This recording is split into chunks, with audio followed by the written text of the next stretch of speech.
Ladies and gentlemen, welcome back to the Cross Commission podcast. My name is Jake Nazar. I am joined by my good friend Safe, as we have a lot of news to get to. Some news we've kind of already talked about, but we'll give Safe a chance to chime in with his thoughts. And then, of course, it's Final Four weekend, the biggest weekend of the season, championship weekend. Plenty to talk about there. So should be an action-packed show.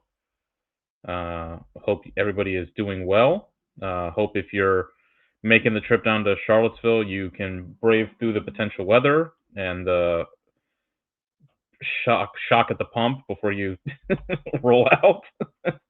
And hopefully a lot of people make it down there. Safe, how we doing? Jake, good. Well, I love the pod. Love the solo pod about Lars. I'm just struck while the iron's hot. Shout out to all the viewers. Listen to the last couple of days, walk back and forth to work. So, I mean, just it was measured. It was just analytical, but also just bewildered. I was just thinking when you were talking about the Final Four, I was like, oh, it's a good thing nothing big came out this week to take away attention. Yeah. Shout out to Kevin Corrigan, who was asked about Lars at the coach's press conference. Great. It's just like, nope, I'm good. No thanks.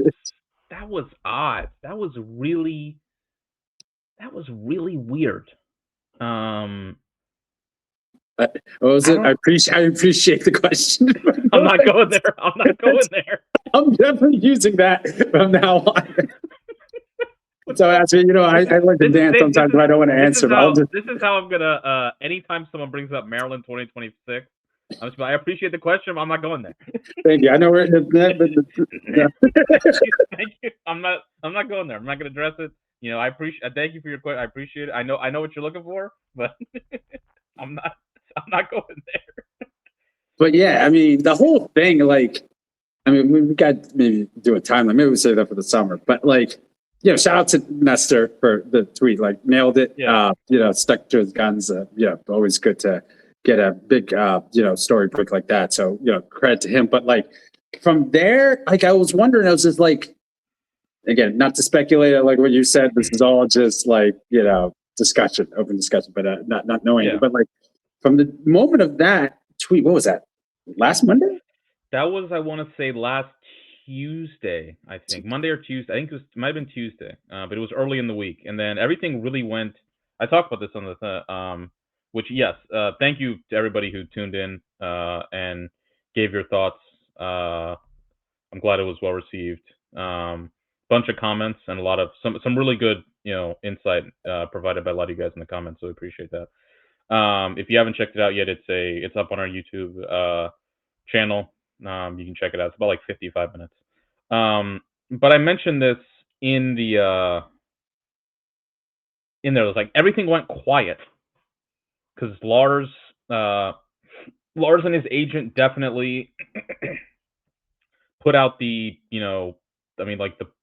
talked about it on the show last Thursday, that it was an obvious kind of push for whatever he and I guess I feel a little more comfortable sharing this now that I don't have this nailed down for sure, but from what some people have said, kind of parsing through some things, I think what we talked about last Thursday was probably the most likely. What we said was probably the most likely outcome. I think is probably what happened, which is that they probably gave him some sort of offer, and that sort of offer was not to what he considered to be, I don't know, acceptable conditions under which he would remain the head coach. And I think he probably backed out. Was like, all right, I'm done. It gives off that the weirdness of the statement, which is still insane. I think they didn't even put out they didn't even put out a graphic or something thank you Lars, which is insane. That's what I was thinking about. It was if Nestor's tweet was the last Tuesday. Yeah, it was that the initial meeting. Then Terry's came out a couple hours later, and then Mike Barber at. I wanted to get a Barber because Barber got Lars. Yeah, but That's Which was what? Was that to me when? with the TikTok. I think that was also Tuesday. Yeah. So it felt And like then that. everything went quiet after that. Yeah, and it was just like, then when they made the final call, like earlier this week, was that because second round negotiations fell, or they were like what happened? Because like I feel like maybe that was Lars's attempt for a counter, like when there's no truth to these rumors. I'm looking forward to 2027 comment to Barber. Maybe there was some more talk. Thought there would be like some budging. Maybe there was a little bit of budging, but not to Lars' liking. And then that's when it like happened. Because I was thinking of like in Virginia, again, this is all speculation, but I felt like I immediately like hit you in Rhino, like in the DM, like when I saw the brevity of the release.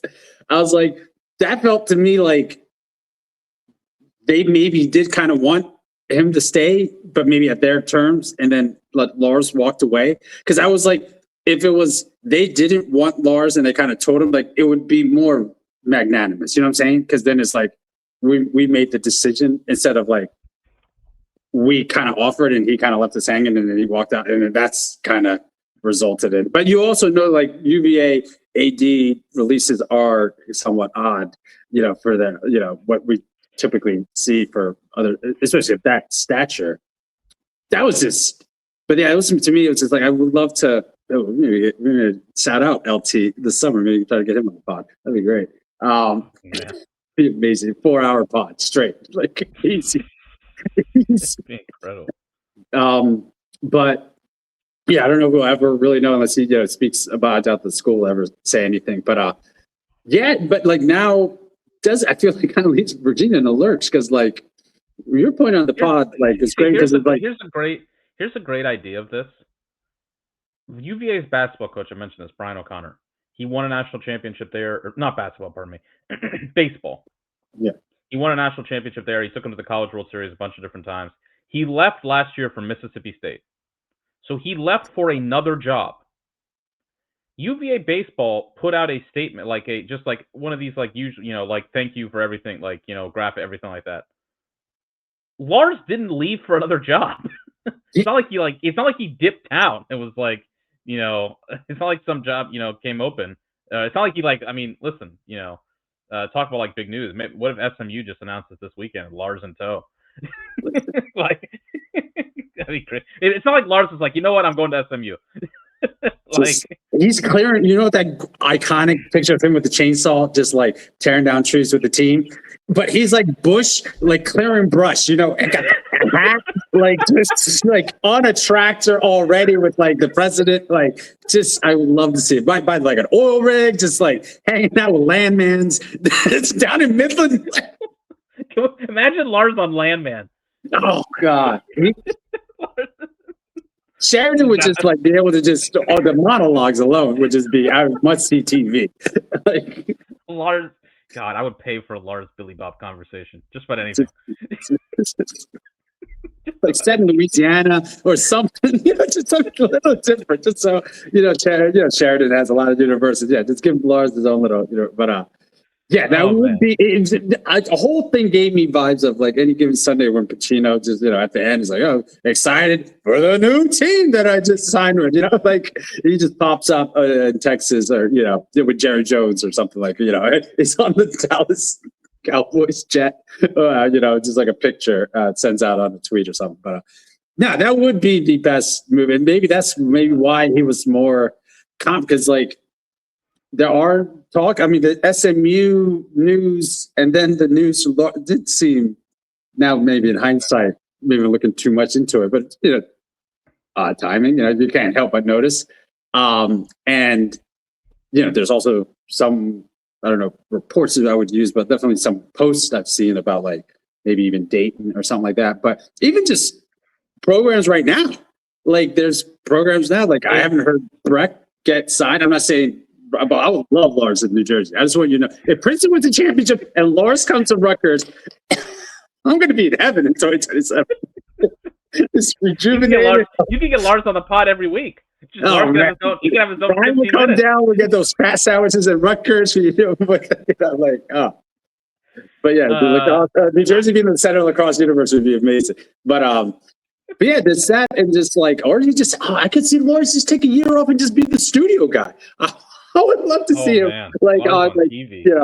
either play by play, maybe like a 1 year thing, or you put him in the studio, him and Boyle, like the Selection Sunday type thing. Like, but yeah, I think that's why I purposely put that like meme of like the chilling Ryan Gosling, with the oceanic music. Like he's like really now, yeah, that's the pressure on UVA. Like Lars is like, just no contract. Anybody who's like all of a sudden didn't think like a top 3 coach was available, it's now suddenly available. If you're if you're a coach who has your contract is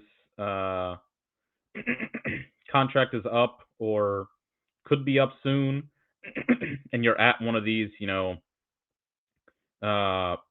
premium sort of positions, I don't know how you don't feel the seat a little warmer than it did, a couple of days ago. I mean, if you're a program that really cares about lacrosse, I mean, if winning is a priority for you, Lars is the best coach on the. There's never been another coach on the market like this. No. Yeah. Like Petro, and I got into this, like why the thing is so out of without precedent. Petro's stock was pretty low when Hopkins got rid of him. He wasn't, Petro also has 2 national titles. They've been over a decade prior. John Desko, 5 national titles, was what, in his mid 60s, late 60s. So maybe a little younger. I think Desko's always younger than I think, but nonetheless, no one thought Desko was going to coach again. Starja, UVA had lost. Well, UVA had gone like 4 years without winning an ACC game.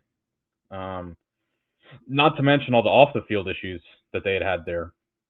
Lars had basically none of that. Not even really. I mean, maybe I'm missing something, but usually with programs you'll get something every now and again off the field. Lars, I can't really recall really anything during his time there. The closest thing was Cottle, and as I mentioned, when we talked about Cottle, if Cottle had 2 national titles like Lars, he'd still be coaching in Maryland. Yeah. Like, it's a totally different situation. So yeah, I think you're, you mentioned like the bewilderment. That's the thing. Some reach out to me and be like, I'm surprised you didn't just go like, I don't know what the hell Virginia's doing. And it's like, I mean, in one hand I don't, but part of the, I guess, more measured reaction is it's just very odd. It's just a weird situation. It's not like we hadn't talked about this. It's not like we hadn't presented this as a possibility. Look, if you're out of a contract, you're out of a contract. Your fate's kind of. I mean, when the season ends, Lars has like, I think someone mentioned his contract was of June 20th, so his contract would have been up in a month. Yeah. Like, I mean, you've got the sort of Damocles hanging over your head. So, but the way the season turned around, the team they have coming back for next year, and the fact that we can all mention, we have mentioned it, the way that somewhere along the lines in 2024, midway through that season, it felt like Virginia just kind of got bumped off track. Even though they made the Final Four of the year, they ended the season really kind of, they won like only 2 of their last 6 games or something like that. Obviously 2025 was really disappointing. And then this past year started, kind of rough. So something clearly, yes, had been amiss at Virginia, but the way they turning the season around like that, and it's just such a it's because it's like, if we agree, and again, I'm not saying this for sure, but I think the vibe I do get, I think, is that Lars didn't feel like whatever was being offered to him was enough for him to continue. It's like, does that mean Lars wasn't getting the support from the program that he wanted? In that case, it doesn't make you feel good about whatever the situation the next guy's walking into. Yeah. It's like, if there's if the situation there with the support the lacrosse program is getting from the athletic department isn't what you'd figure for a school like Virginia, then I mean, it doesn't feel like you're going to get a better coach than Lars if you even could. And then even so, if it's like, all right, let's say that Virginia knows. Let's say that there's at least an idea or their understanding of like, we know like this marriage wasn't going to continue. And so we know that we're probably going to have to take a step back from Lars. It's like, all right, then why did the marriage, what caused it to fail? Like, what caused a guy who has had the success that he's had, who wanted to, like, look, I mentioned before, Lars did a lot to get that job. Lars really wanted that job in 2016. I think I mentioned this, like, UVA did not initially really consider Lars when that job came open. There was obviously the Corrigan thing, which looked like it was going to happen, and then it didn't happen. I think they batted around. I think they went for Shea at one point, and he said he got a contract extension. I think one or two other coaches got contract extensions in that kind of. Didn't he? That's a good question. Remember, Corrigan, Tams, and Shea were like the names we were talking about. Jeff Tambroni contract extension. That was like our second pod season. Our first pod season. Yeah, we did pod in 2015. Yeah, well, it was. I mean, listen, it was crazy. I've been talking to Safe and Ryan and everybody about doing like a 10-year retrospective this summer of that entire period, and it's like there's so many. We can tie so many bows on that whole thing. Matt Madeline could win a national title. After most of us, aside from Safe, were kind of like, really, Matt Madeline? Lars, which everyone was like, oh my God, what a great hire for Virginia. It was, but it's obviously ended. I don't think Jeff Tambroni is going to take the Virginia job, but let's just go crazy here and say he does. That does open the possibility for maybe that circle to be Lars, who everybody thought was going to take the Penn State job when Tams took it. That door is open for Lars to go to Penn State. I'll say this: the SMU thing would be quite fun. I think I am rooting for Lars to go to the Big Ten. I think Lars is an element in the Big Ten that's just like, I think it's like letting loose a uncontrollable element. I mean, like I'm not gonna be like, I think this coach should get fired. So Lars, I'm just saying, in a perfect world, I think Lars in the Big Ten being like, we all talk about the Big Ten, like, it'd be like one of those scenes in a movie, like, when some new character emerges, and everyone's like, who the hell is this guy? Yeah. Like, imagine Lars just showing up in the Big Ten where everyone's like, yeah, we're going to play great defense. We're going to try and win 9-8. And Lars is like, no, I'm not going to do any of that. It's like the first time you see Val Kilmer, and Doc Holliday. I'll be your Huckleberry. It's just comes up to Tillman. But I know Adam always talks about Rutgers, but they actually do care about lacrosse. And if there was an alumni push, this is our chance to get a guy, you wouldn't have to eat any years. Brett is essentially it's in the same situation as Lars. Lars' birthday is June 15th, so his contract would have ended 5 days after his birthday. But I'm assuming if maybe other coaches with expiring contracts kind of had the same, as you kind of noted before, the timeline, maybe June-ish. I mean, why not? Give him a call. I would love to. I really would love Lars to come to. I think he could. I think he'd do well here in Jersey. I think Lars. There's a lot of jobs he could do. A lot of jobs you could squint at and look at and be like, if that job came open, I could see Lars. I think honestly, any of the Big Ten jobs. I just think that the whole vibe would fit him perfect. Just all of everything he's about. I think some of those big he would love it. Lars talking about leaders and legends. And I don't want to go too grand on this, but higher education is going through a kind of a transformative period right now, and it's not unreasonable to look also. But that's one of the things about the Big Ten job. In the stormy seas, really, the SEC and Big Ten institutions pretty set. Like you're like, I'm pretty confident that these 32 teams or whatever, they're they're gonna our schools are they're good, weather whatever upcoming storm. So like, I'm not saying that AC is gonna collapse or whatever, but like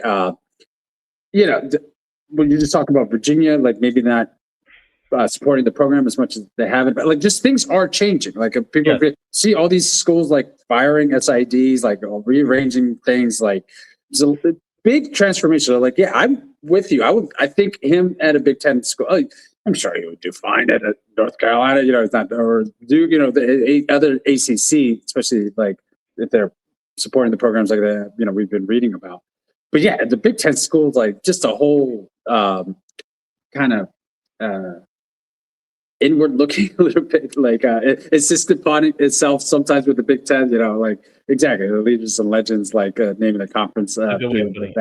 It's just kind of it would. I think it would be at home. It'd be very much at home at any Big Ten school. And then like I'm with you. Like if it's, I could see him like, I'm just gonna kick back for a year, do some maybe broadcasting stuff, and then wait out, just see what's see what's going on with this summer with the coaching carousel. But the jobs don't open often, and there are some things that are potentially opening up soon. So it would make some schools at least be like, why aren't we at least giving him a call? Like kicking the tires, seeing what's going on. What's he looking for?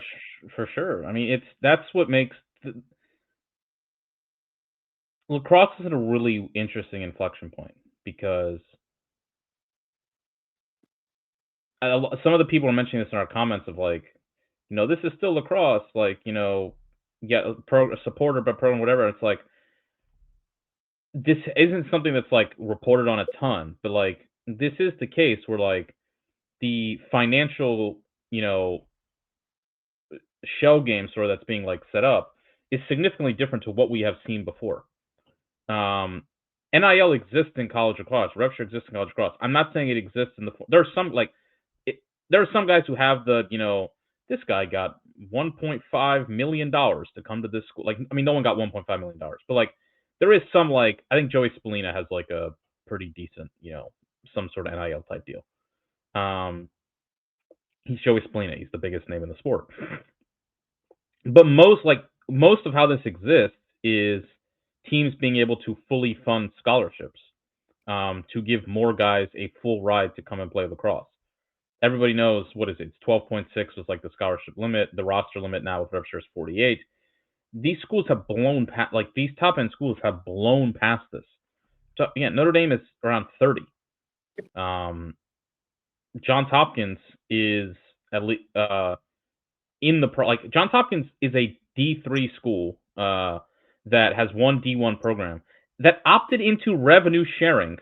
They didn't have to do it, but they chose to opt into revenue sharing because they have one D1 program, and they chose to use some of that $20 million. Not all of it, as much as I think I mentioned this, and like not all of it as much as Safe would like.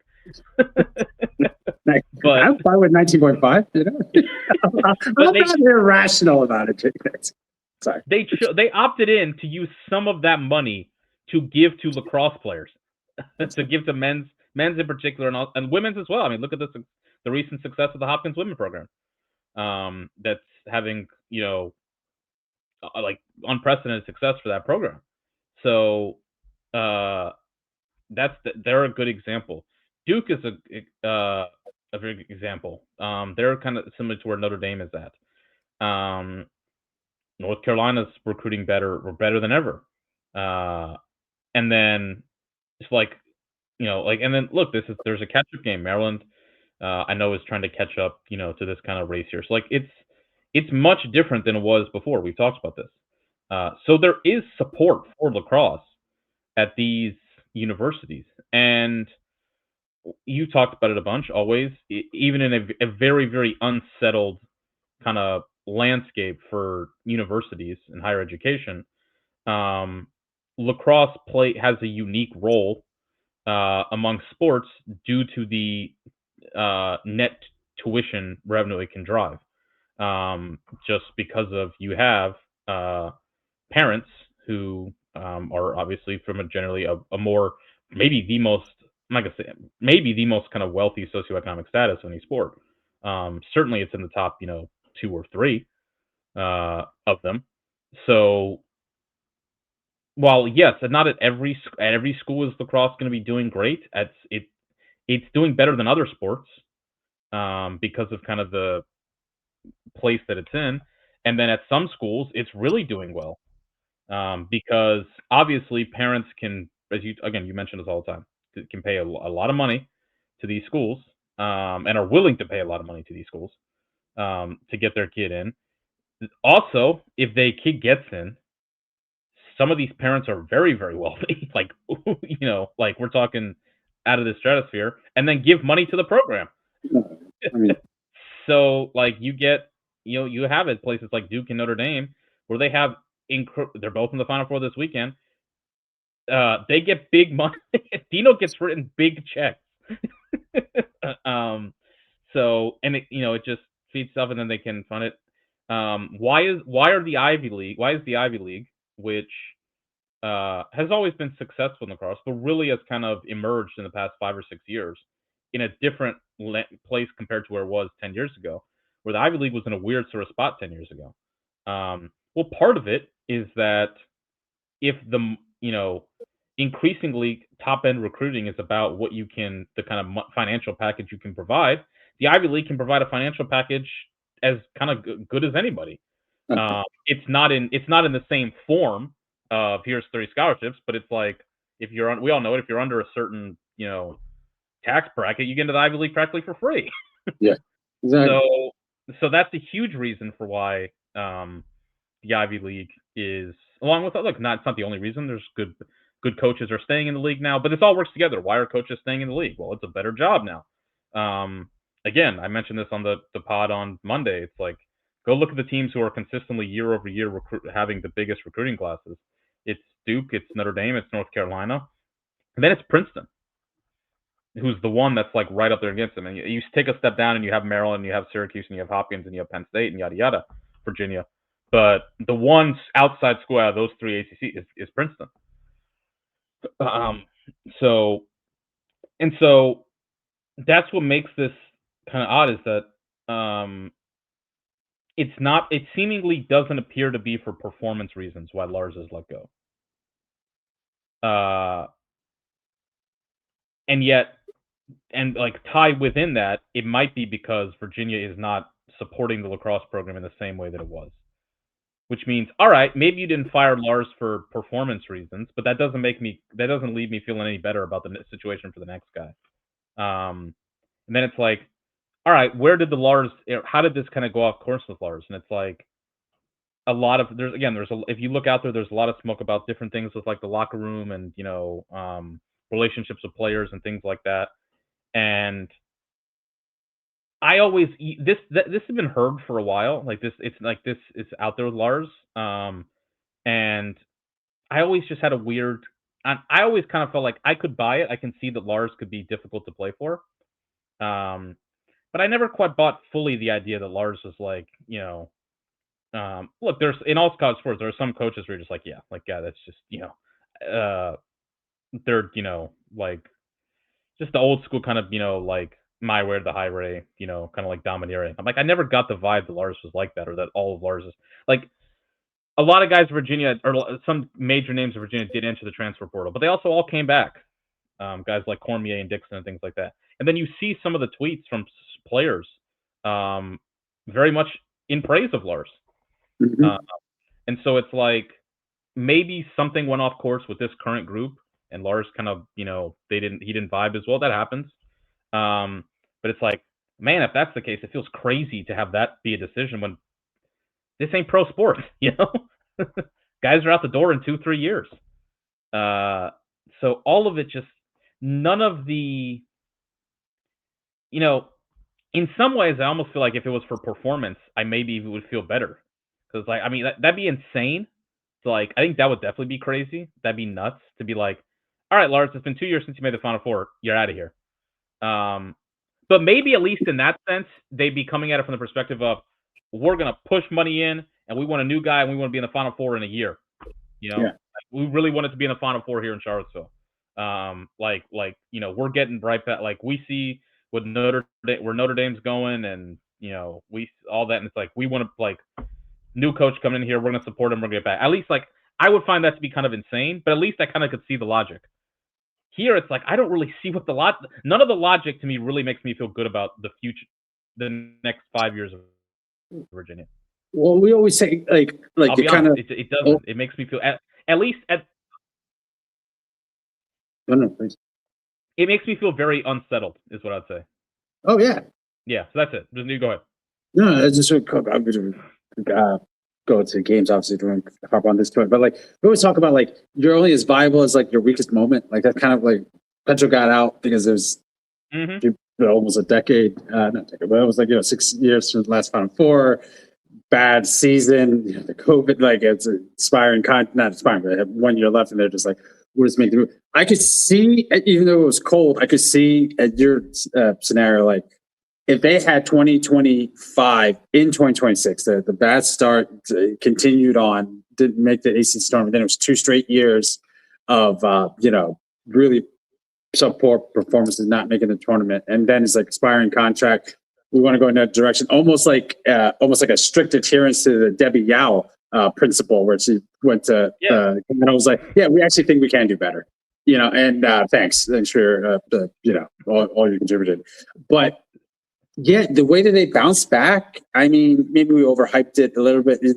I'll put myself right at the front of that line, but like it did seem like all the stars were aligned. The way that they turned the season around, sweeping Notre Dame, winning the ACC tournament, getting a pretty high seed, playing at home when they were like out of the tournament, or at least like bubble out. Yeah, and pre the run, and I mean, really disappointing loss. Like, you can't turn that around. Like at home, just the manner in which Georgetown just decimated them. Like it was like kind of shocking. They were kind of tough seeing that from a Virginia, besides those Hopkins years where, late stage stars where they were kind of, just outclassed. And that one was like just baffling, all the errors and stuff like that just seemed like just self-destructed. It really out of character for them. But like still, like it was like, I don't think they could throw that. At the beginning of the season, I was like, it's crazy. I thought, I was like, maybe they really. I was just because like like a coach of that stature, even though he had one bad year, 2025, like you don't really let him go into the next year with. It's like if they wanted Lars to be the coach, why is he walking into the last year of his deal for like a 1 year? It's like that's happened to Bresci twice, which is odd. It's like look. The first time it happened to Bresci, they made him fire 2 of his assistants. Dave Metzbauer got like called in the middle of the night. Yeah.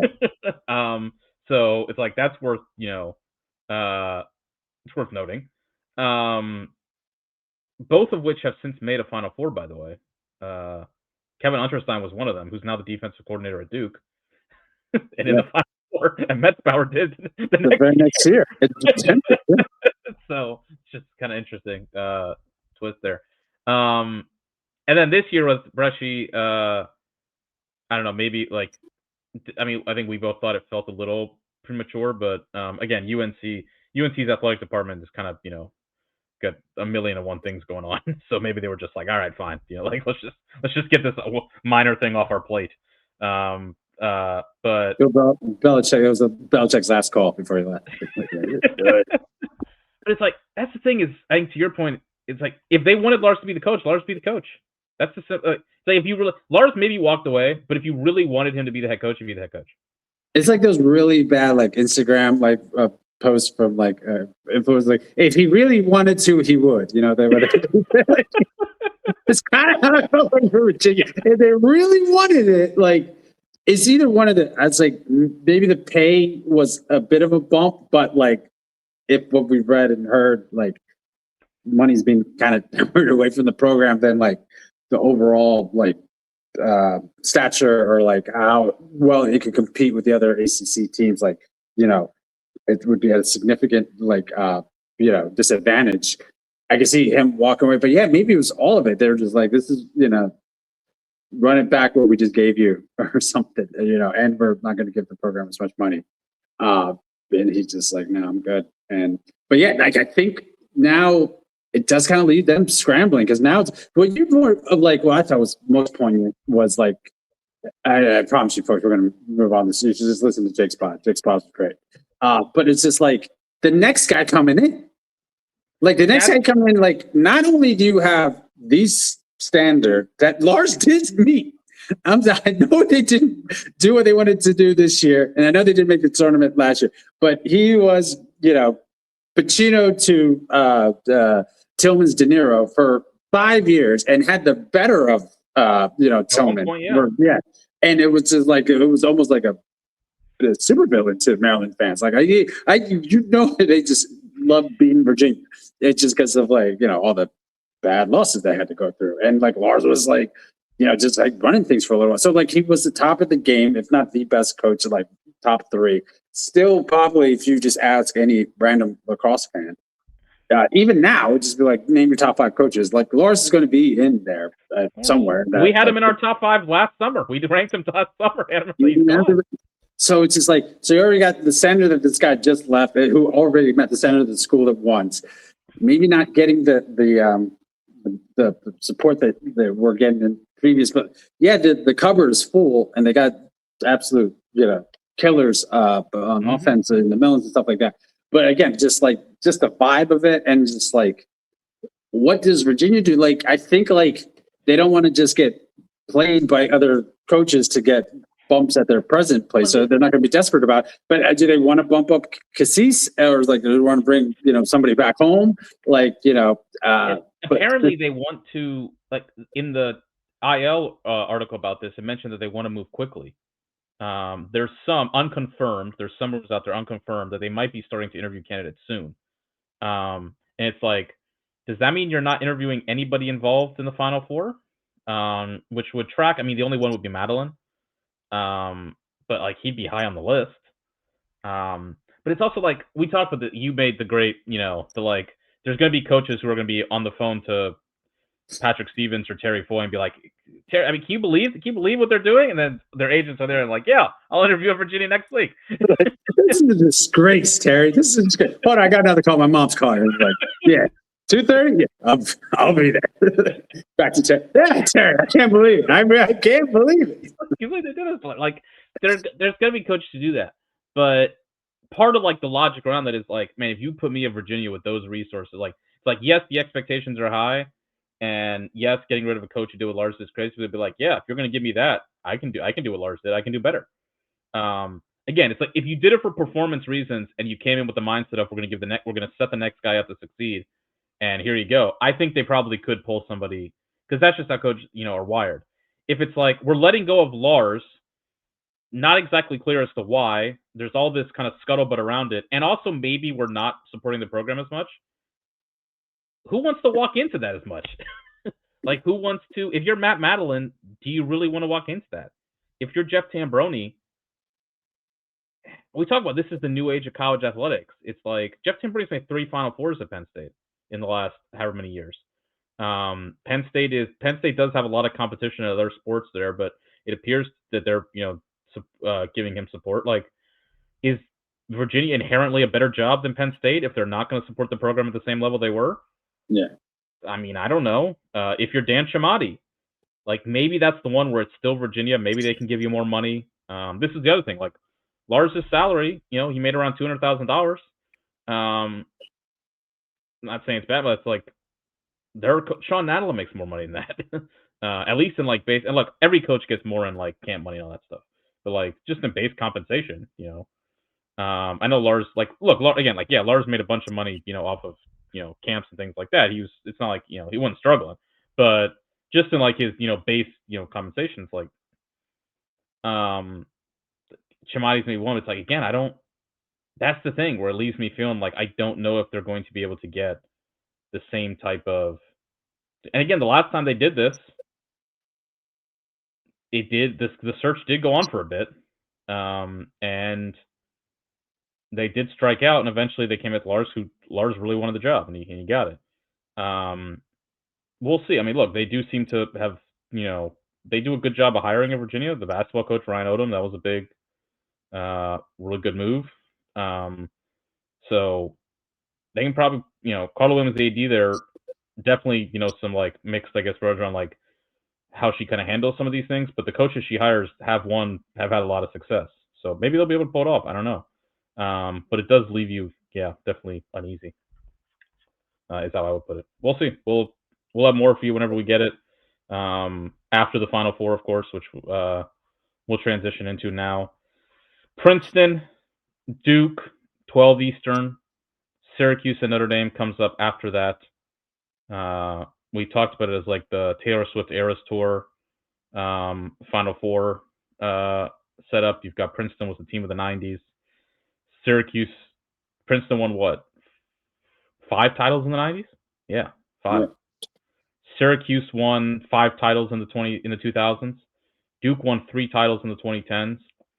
Probably team of the decade for there. Notre Dame's won 2 titles in the 2020s, which is the most of anybody so far. So they're kind of, 3 would definitely set them on the path for that. Really interesting. There's a lot of interesting angles here. It is, you have 3 programs still that haven't won a title in over a decade. Duke, it's been 12 years since Duke last won a title. As crazy as it sounds. You've got Syracuse hasn't won a title in 17 years, and Princeton, this is the 25th anniversary of the last Princeton championship team, 2001. Notre Dame, of course, is the one that's kind of, continually been here. From the coaches' standpoint, you've got 2 coaches who, I'm not saying last shot, but if you're with Duke, with the house money, if you're Dino, I feel like you've got to be treating any chance of the Final Four as like this might be it. I don't know how many more years he's gonna. We always have like it does feel a little year by year. At this age, he's into his 70s. So Tierney retired at what, 70, 71, 72, I think. And Dino is 72. So, looks great. Looks great. He does. Looks like he just got on a boat. Like every week they've been winning since the North Carolina game. Just more tan, just happier, more relaxed. Looks great. Dino would be the oldest. Has there been a coach older than? Because like Dino's peers, Zim was kind of his peers. Zim retired. Zim is his age. Zim retired 10 years ago. Zim still looks great. Definitely, he hasn't been working for the past 10 years. Bob Schillinglaw at Delaware, also Dino's age. He retired, about 9 years or so ago. Tierney was obviously his main peer. Tierney's 73. He retired 2 years ago. Okay, no, it's playing career. I was just about to get like Roy Simmons Jr., started coaching Syracuse in 1971. Dino started playing in 1973, so you can kind of even say like Simmons was almost his contemporary back then.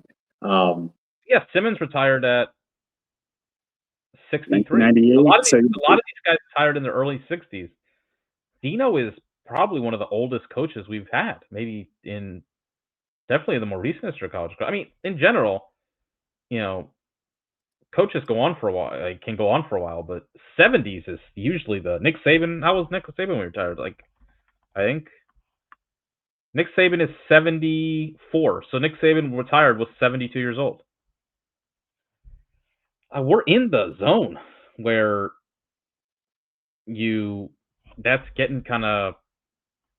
You're kind of getting there. I think you kind of got. They'll have a good team again next year if he chooses to come back. But and Kevin Corrigan is not far behind her. Again, also looks great. Seems to look young. Seems to look younger every time you look at him. Like but he's Corrigan's 68. Like so. And again, Notre Dame will have a good team again next year. I didn't know if they quite had a Final Four type team this year, and they've just kind of remade that team in their back. But in those 2 guys, you have 2 guys who you do kind of have to look at it as like it's kind of year by year. It's not. It's sooner rather than later at the end. And look, Dino could get to 4. He could tie Starsia, which would be pretty sizable. Corrigan could get to 3. Nobody's gone to 3 since Dino. Corgan could tie Dino for national titles. Which would be pretty wild. Then on the flip side, you have Gary Gait going for national title as player and coach. Not sure how often that's happened. In the Desco was Desco. I don't know Desco. That's what they meant. Obviously, Petro. Petro, Desco was accused from 76 to 79. Their first title was in 83. So Petro did it. Connor Busick didn't do it. They lost in the Final Four. Petro, I think that's, like in the NCAA era, that Petro might be the one. I'm not sure if I can think of any others off the top of my head. So that could be, Gait. It would complete the Syracuse resurrection. And then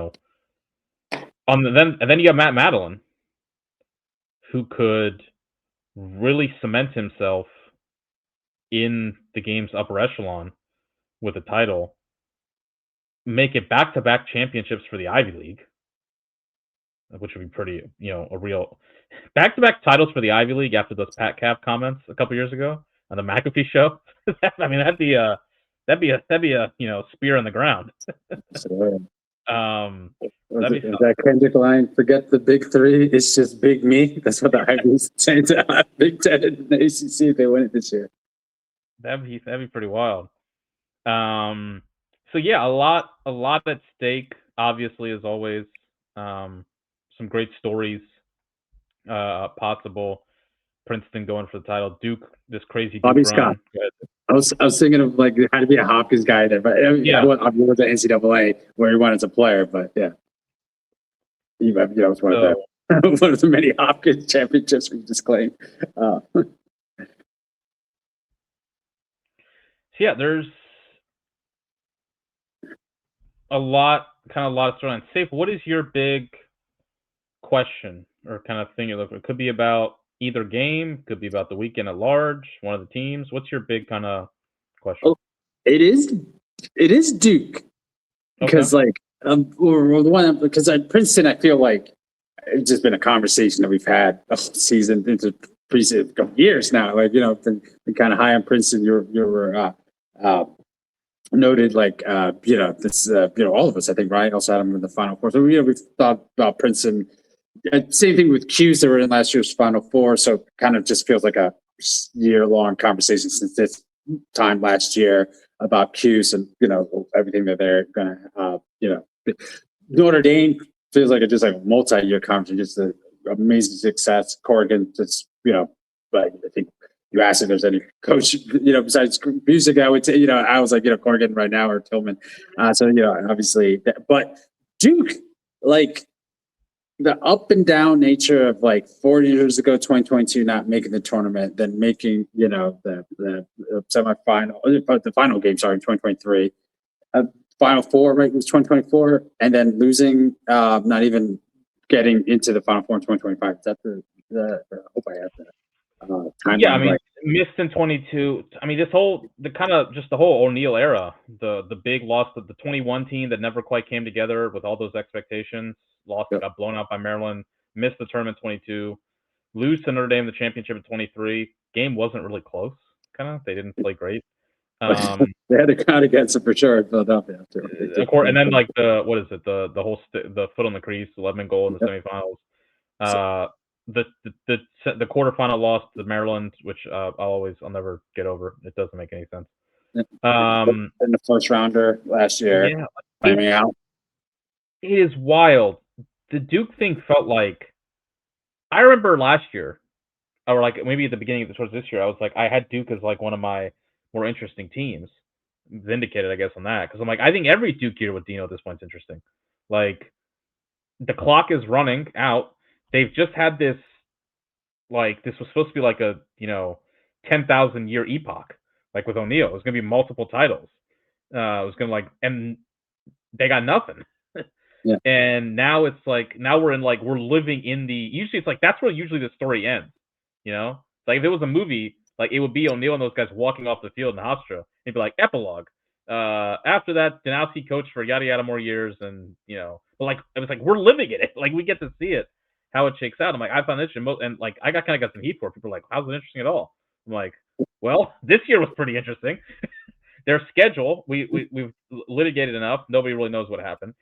It appears that even they don't quite know what happened because they're scheduling Hopkins next year. Let's go. I think there's gonna be a couple more big teams. It's like I think the schedule is gonna revert back entirely to like what it was. He's just going to pull a gate, like 6 away games in a row, just up and down the East Coast. Like, even Dino seems to be like, yeah, I don't know how. It's like there's a great. I'll share it to you. There's a great. That mom at that Penn game that Safe said he heard it. She was right, actually. There's the boxing promoter Eddie Hearn, and it's such a funny. I'll share it with you. We're like he's like backstage somewhere, and he's like, how'd you fluke that one? And it's like I think Dino's kind of like approaching. It's like I don't know how he fluked this one, but like it worked, and like now I think their schedule is going to go back to being more stronger than it was in the past, or this year, more like what it was in the past. We pronounced them on this show dead, like deceased.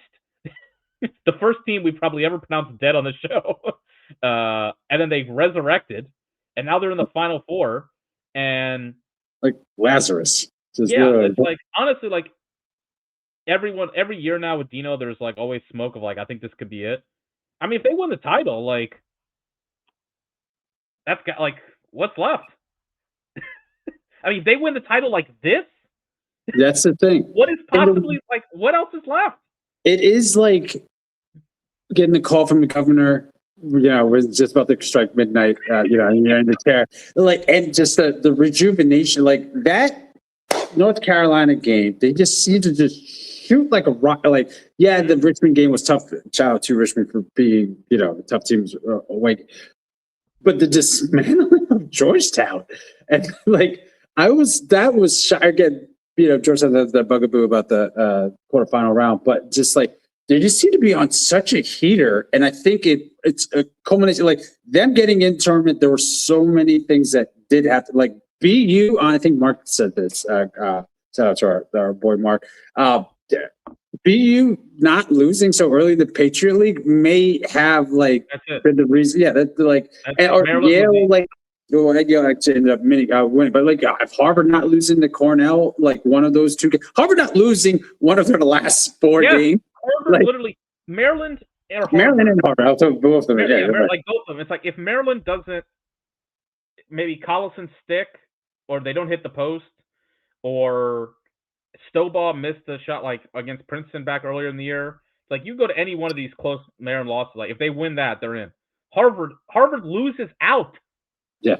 And if Harvard wins one of those games, they would have been in. The Harvard Princeton game, didn't Harvard like turn the ball over? Like at like half field, like failed to clear, something like that. And then the BU Lehigh thing. I don't think they put Duke in the tournament if they only have one top 20. If their only win is over North Carolina, I think they're out. They can't. Yeah, they can't. It was getting that last win that made it so like okay, we don't really have to explain. It's not have to really be explained as much anymore. Now it's like all these teams are just kind of whatever. All of it had to go right, and it's like this team has just been great. They've got a new life. We've seen it the other way around. Like Cornell, when they did make the tournament, that was 2023 multiple times. It was like a cacophony of like errors or bad things that had to happen. And this one, Donovan just ended up in Duke's favor, and I really think like they just got a second shot at life, and it's just like one of those people like who have like a near-death experience of like I'm going to cherish every minute of it. Like it just feels like a different team. Duke was good, and we heard enough about the great first halves they had and all those losses. Yeah, it's a talented. It's a good argument, but they just didn't win. Now they're just not having good halves. They're just like I'm not saying Princeton needs to really worry or like I'm picking an upset here, but I mean, after they beat North Carolina, I did for like $30 for Duke to win the title. Just was like because the odds were just so good. So I see it with Princeton Cutter. So I'm money on all the teams. So there's no favor here. But Duke for sure is just like on a heater.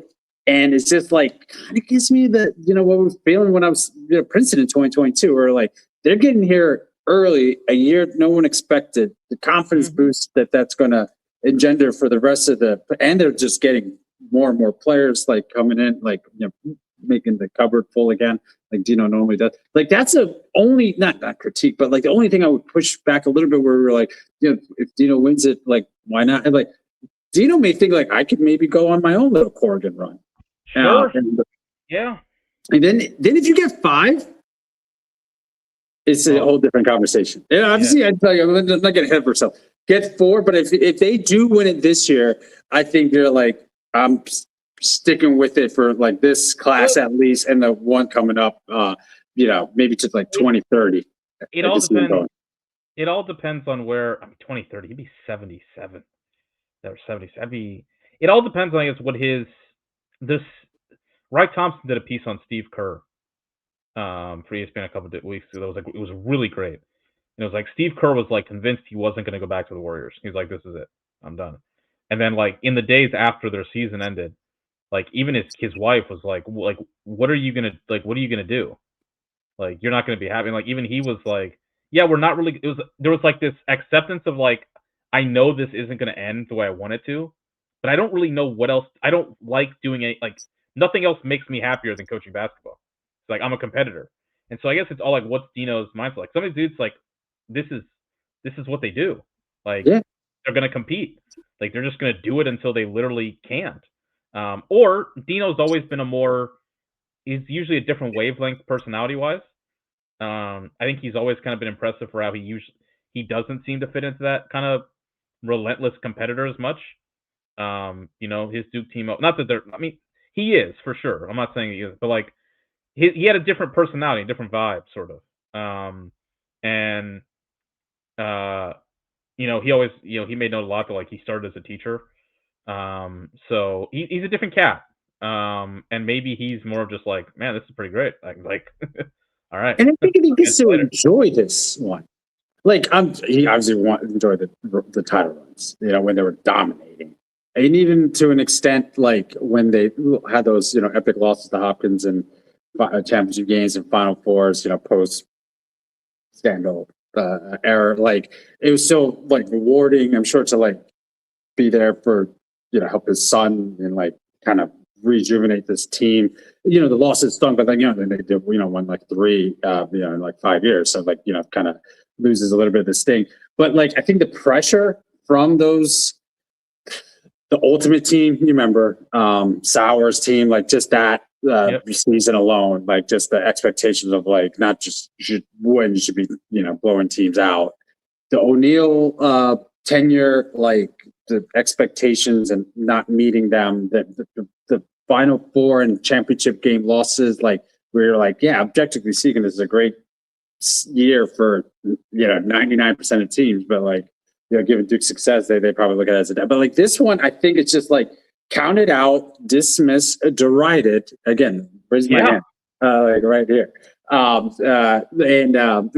Rightfully so. I was going to say it wasn't like it's like look, as we talked about, it can't. What's going on here? Like, it simultaneously cannot take an incredible array of circumstances for this to have happened, and also for it to be then a like completely logical, sound decision.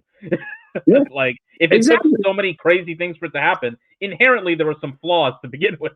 Yeah, exactly. Like we did go like shift it to another dimension. This team is much. This was part of my thing about like when I was mentioning my issue with the schedule, like towards like around the Cornell game, was I was like, this team still doesn't seem to like know who they are or how they kind of want to play. Like offensively, they were really just putting so much in the hands of Ben Johnson and Max Sloat. And it was kind of just like, we're going to ride these guys. They were both, flipped some from midfield to attack, played them basically on the field all the time. I mentioned that, I think it was that Cornell game. Johnson and Sloat took 25 shots in that game. In that corner, they scored 7 goals. Sloat shot 3 for 13. Johnston shot 1 for 12. And then in the Notre Dame game the next week, Johnston took 15 shots. And they scored 6 goals. He's taken 24 shots in the last 3 games. Took 27 shots in those 2 games. And he's played really well, but like Sloat is a similar story. From the Denver game to the Cornell game, Max Sloat took 48 shots. In their last 4 games, he's taken 28 shots.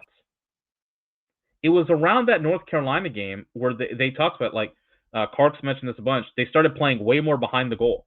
Everything before was out time because Johnson and Sloat were they're converted midfielders. Their strength is their outside shot. And so a lot was with those guys dodging from either the high wing or from the up top and, throwing shots at the cage. And they really started to switch things up that Carolina game. Liam Kirschus has been a big factor in that, inverting from the midfield.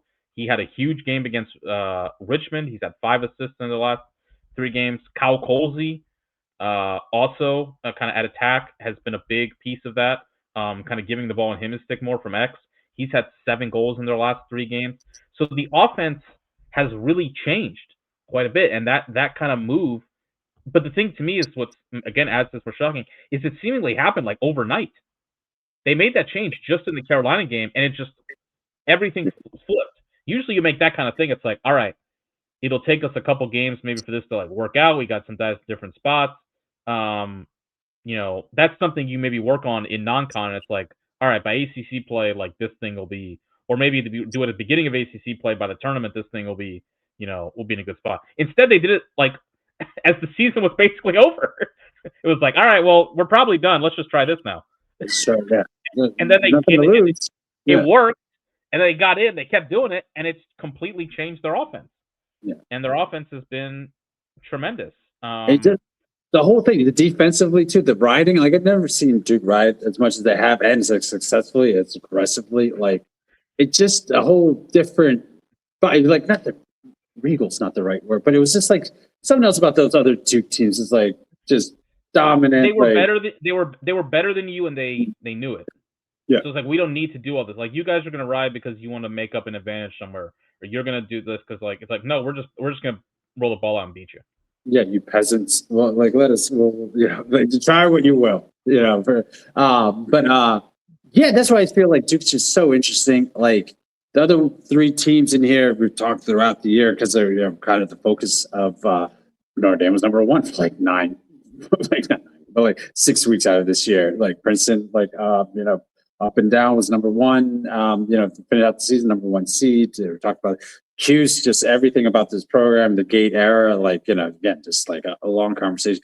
Duke's been in that conversation, but it's just like kind of for failures the last few years, or like not living up to their expectations of really the big miss in 2023 where they had a shot, back with after missing the tournament in 2022. So like these 4 years of Duke, have had some success, not something they're going to hang bangers at for in Durham, but like Final 4, quarterfinal, not making the tournament wasn't good, and losing the first round, but like making the tournament 3 years in a Final 4 and a quarterfinal for a lot of teams, that's great. You're getting you're definitely getting re-upped if you're the coach. But like the people are always like, oh, they leave so much on the table, but you can't really like trash them because especially when they made the final, the championship game, they're like, yeah, that's a missed opportunity for this absolutely stellar team. But again, like now that they're back, it's and the way they're doing it's just like just kind of just like jacking people, just coming, pulling up, putting a gun in your face. It's just like to give me that. That's what they did in Georgetown. Just Cal Gerard in the Cornell game. Cal Gerard took here you go in the Virginia game. Cal Gerard took 18 faceoffs. He won 9 of them. In the Cornell game, he only took 7 faceoffs. He won 2 of them. In the Notre Dame game, he took 5. He won none. The UNC game, he won 10 of 23. So in their previous 4 games, he was 21 of 53. It's below 40%. He's 31 of 46 in the NCAA tournament. It's just all completely flipped, which I guess does give me, if we're talking about the Princeton game, does kind of leave me be like, all right, how much more does this go? How much more can you kind of rig out of, wrench in the shirt? How much more can you wring out of it? Because I guess to me, it's like if you're thinking from Duke's perspective, what do they need to win? What is it? Like what has to go right? The world. If we're envisioning the world where Duke wins this game, it looks like what? The Maryland 1000. Close to 50% face off. Limit Princeton's possessions as best you can, because I think their offense will find a rhythm eventually, and they can kind of have an explosive quarter. Prevent explosive quarters. Number one, okay. You don't like Princeton going like a 6-1 run, or kind of the runs that they have help really propel them to victory these last 4 or 5 weeks. I know Kabiri and Palumbo. I think Wade Tucker also. I don't think you can short stick him. He's midfielder, right? No, you have to pull. Well, this is where it gets to me about you said the Madeline 1000. I'm like, I think it has to be the Madeline 1250. Oh yeah. If this game is if this is in Duke's 2 NCAA tournament games, they had a +6 possession margin against Georgetown. Listen, they would have won. They would have won that game no matter what. They were just dominant.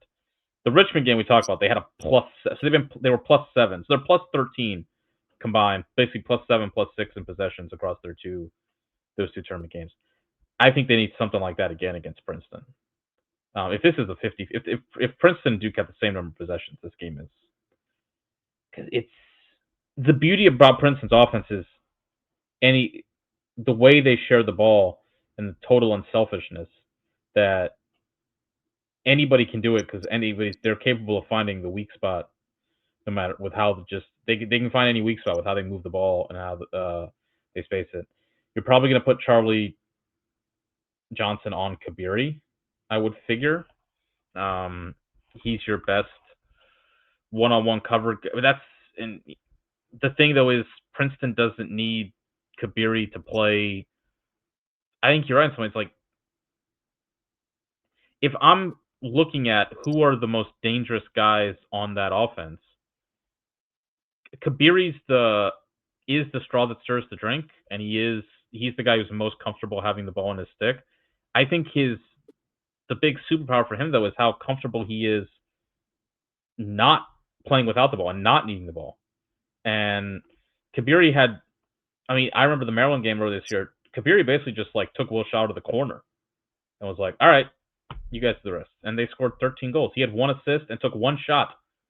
And they scored 13 goals against Maryland. He had, against Penn State, he had 2 assists and 7 shots. And they scored 14 goals. In the Yale game in the Ivy League semifinal, he had no goals. It's you look at the games where he's quiet, and they're some of Princeton's best games.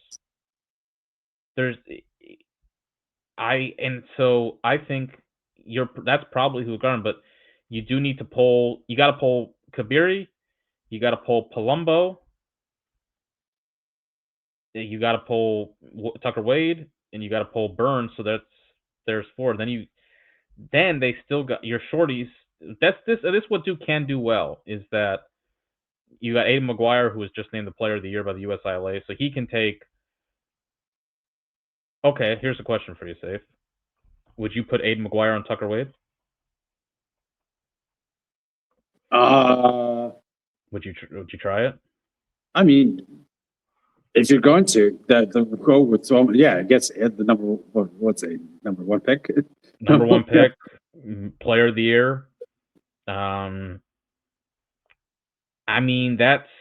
think the only thing besides that is a rotation and just kind of not beat up, but tire them out. Just always have somebody fresh. If you can have Aiden do that, and maybe see how it goes. If maybe the first half to see if then have him if he's locking him up pretty well, then all right, Aiden, you'll take the rest of the game. But I think you're right. It's almost like water. Princeton's going to find a way. If you keep one guy down, with the Kabiri, Palumbo, can do. And I think also transition wise, Princeton, if they can get good, adequate replacement level day from Croddick, and they get the ball out quick, defeating that Duke ride that has helped to propel them in the success that they've had, then maybe you have these mismatches or fast break opportunities where there's a transition, and that's even if they do cover the top three, like Prince is able to make body blows through these transition goals that kind of puts Duke off balance. So that's the thing, wherever you try to stop and focus on, Princeton can, find other avenues to just because they're all lethal when they have the ball, and in transition, I think they're one of the best. If when they get going, I think they go from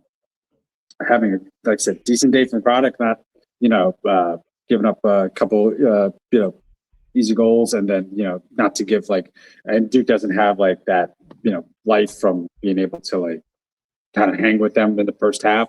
Then I think it tilts to Princeton's way heavily. Whoever you're going to put on on weight, because I feel if they're just able to solve your press or your ride, have a pretty good day at goal from product, have maybe not the dominating success, but 55% face off, if Princeton has plus 4 or 5 possessions, I think it's going to be a long day for Duke. So they got to have the possessions, probably maybe slow it down a little bit more than they would normally want, just because, again, I don't think you want to have those transition opportunities available for Duke. Where I worry for Duke is, I think this the advantage Princeton has is, you put McGuire on Tucker Wade, and McGuire's awesome. I just don't know if I just think the best offensive midfield. The other team's best offensive midfield just needs a pull. I always remember I went to the Towson Maryland game in 2019, and Towson put Zach Goodrich on Bubba Fairman, and Zach Goodrich is maybe the best short stick defensive midfielder I've ever seen. That guy was incredible, just a beast. He couldn't cover Bubba Fairman. It's just the leverage that the best midfielder can create for himself, because your best midfielder is usually your best dodger, and the leverage that they can create, you're just not going to handle that with a short stick. You need the long stick to do that. So McGuire's a different cat. He's an incredible player, but I just don't. I think and it's also let's say you do it. I think what you mentioned is exactly on the money. It's McGuire's going to have to play the whole game in that case. And it's that's now he kind of does that anyway, but it's that many shifts going up against Wade. I think you're just kind of something that's going to work. So it's probably Johnson on Kabiri, Henry Bard on Palumbo, your top long stick midi, on maybe Christmas or Menendez on Tucker Wade, and then McGuire goes on one of Princeton shorties. But that's the tricky thing is you get to a point where you want McGuire to be a weapon you can utilize, but Princeton just doesn't. Princeton doesn't play offense that way. It's about the ball movement, and it's about the fact that it's the unselfishness which they play. Their space. Everyone is always shot ready. Everyone's always available in a passing lane. It's not like anyone needs the ball, but everyone can have the ball. Exactly. Some offenses are we're gonna, we play unselfish and things like that. It's but there's always 1 or 2 guys you can find on the offense when they have the ball in their stick. It's a little different. With Princeton, it's no, everybody with the ball in their stick, you have to account for. That's just really tough. But to me, where it gets to is Duke's not super deep in the defense midfield. McGuire is he plays on every shift. Princeton's second midfield is, Princeton is deep, and it's a weapon that they can utilize. They've got, even after what you've got Dunphy and Parker Reynolds, but then you got Jake Vanna that scored 17 goals this year, running kind of out of that second midfield. Peter Bonanno was starting at attack that first game, and then they switched Palumbo down there, and he's kind of bumped down to. He's been kind of in and out. He's had some injuries. Kind of played some, second midfield a bit. Porter Malkiel's come on, and it's also like what I really find dangerous is if you look at that first midfield of Wade, Dunphy, and Reynolds. Wade is the threat because as a Dodger, you have to account for him. You have to account for his outside shot. He has the second most shots on the team at 122. But Dunphy and Reynolds are guys who can, if you slide to them, they can pass out of double teams. They have both have hit. Dunphy has 17 assists. Reynolds has 14 assists. They're fourth and fifth on the team in assists. But they flip it when you get to the second midfield with Vanna and Malkiel. Those guys are more guys who are just going for their own shot. And so they really stress you with, depending on the midfield line that's out there, Vanna in particular is a real threat off the dodge. So the first midfield is going to share the ball so much. They put the second midfield in there, and it's like guys who are just going to the cage.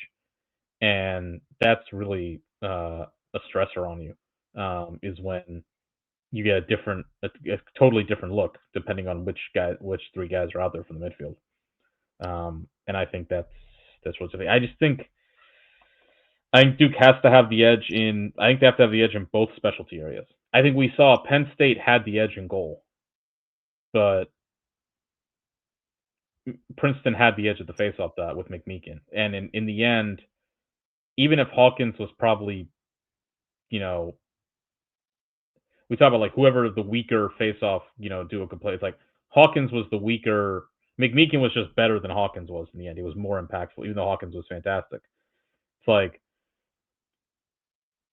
the weaker in this matchup. I look at the weaker of the two specialty. Like I don't know if the way McMeekin's playing, it doesn't feel like it was never a weakness, but it doesn't feel like he's the weaker of the two now. It feels like he won 19 of 26 against Penn State, 11 of 15 against Marist. He won 14 of 20. He won the battle against Cascadon.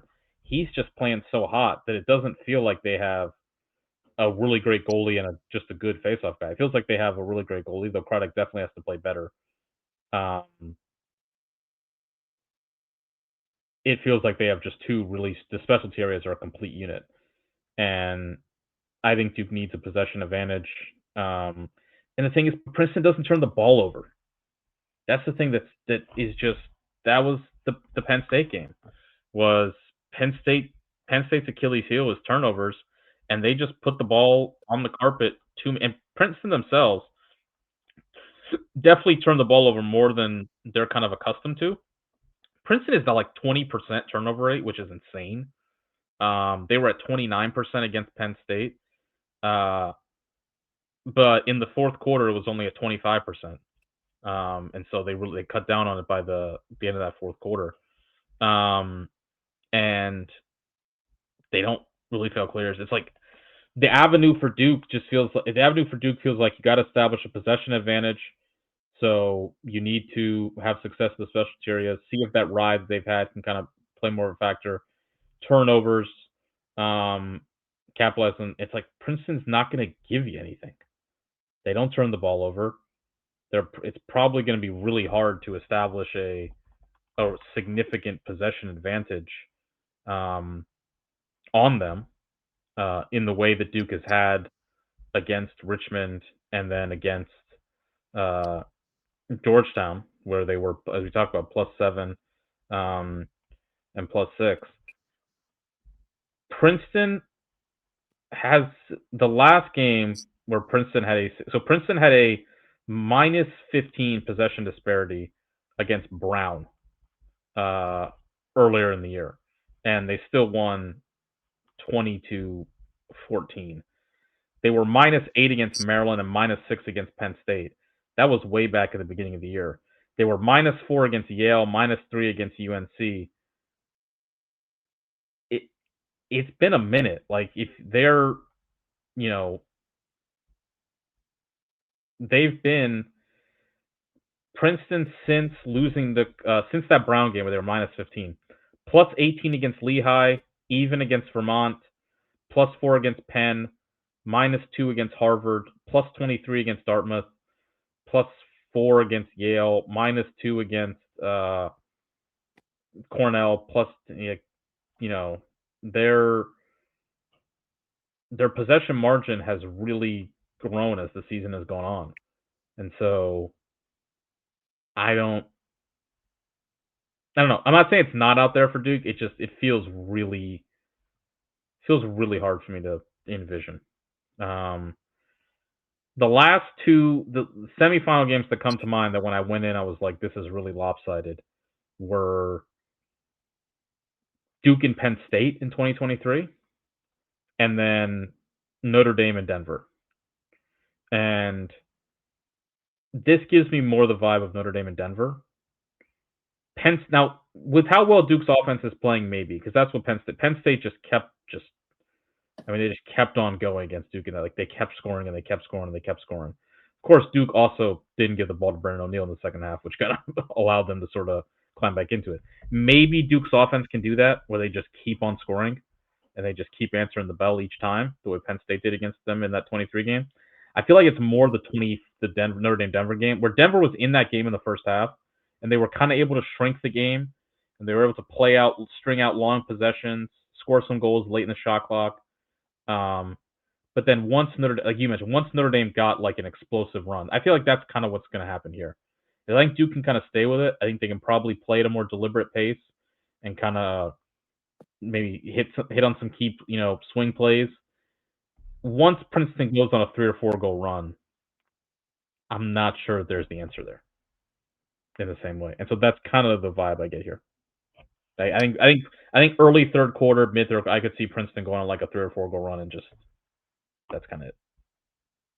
Especially with the heat, lack of depth for Duke's side defensively, you can see that. Yeah, got a bunch of body blows, and then finally getting with a kind of explosive 4-1 run or something like that to kind of give that breathing space. But should be really just an entertaining game. I think Duke's going to play hard, going to try to push it, but I think their bride may be able to get Princeton a little bit maybe rattled early on, kind of like what Hopkins did to Notre Dame in that first quarter. If Duke can kind of just make Princeton a little bit uncomfortable, maybe they can stay with it longer. And the longer they're in it, the closer, the longer the game goes, where there's only 1 or 2 goal deficit, more than going to believe. And who knows, things just get tight at the end, and then kind of could be like a pull-out surprise. But yeah, just looking forward to it, definitely. But yeah, I think Princeton should win. But Duke does seem a little dangerous. Certain things can happen, but if there's too many ifs, how that usually ends. I'm trying to pull up what the line is. It was Princeton 1.5. It's still Princeton 1.5. I'm going to take that pretty. I'm going to say Princeton 16, 10, 11, something like that. Great team coverage. I think Princeton. I think they've got this one. All right, second semifinal that will start probably 30 minutes or so after this one goes final is Notre Dame and Syracuse. So, say the school of thought with this game seems to be that if Syracuse plays their most consistent game of the year, if Syracuse, stays composed, plays mature, doesn't make mistakes, doesn't take the penalties, plays a more complete 60-minute type game, they can win this game. My thesis is I don't think Syracuse knows how to do that. I mean, I don't. At some point, it's like the prevailing evidence kind of suggests that Syracuse doesn't really play that type of game, doesn't it? They haven't this year. Even during the Maryland game's the best. The Maryland game. The Maryland game. We thought that it's going to all change. We're like, all right, it's a different kind of like that line from Justin Timberlake of the Social Network, where he's talking about the things he did after NASCAR. Like, and I try to do it right this time. I try to wear a tie. I wear the shoe. That's what Syracuse is going to do it right this time. All 4 quarters, 16 minutes, even if it takes more. No turnover. We're not going to take dumb penalties. No. McCool's going to be McCott. We're going to be good on the face. Mullen's not going to have a dangerous, face-off violation late in the game. None of it. But no, I'm with you. I'd love to see it done. historically speaking, like I know I made the joke last year when the Syracuse beat Notre Dame, if that was Ryan's Independence Day, Last Liberation Day. Liberation Day. That's Liberation Day. 2, 3, 4, 5, 6, 7, 8. So out of the last 10, they've won 2. That beats Syracuse. So this is the thing, and so I presuppose I don't think Syracuse can do that. If Syracuse doesn't do that, do you still think they could win anyway? I think because I think they could. I think it's still possible that Syracuse can do all the Syracuse things, but maybe still win.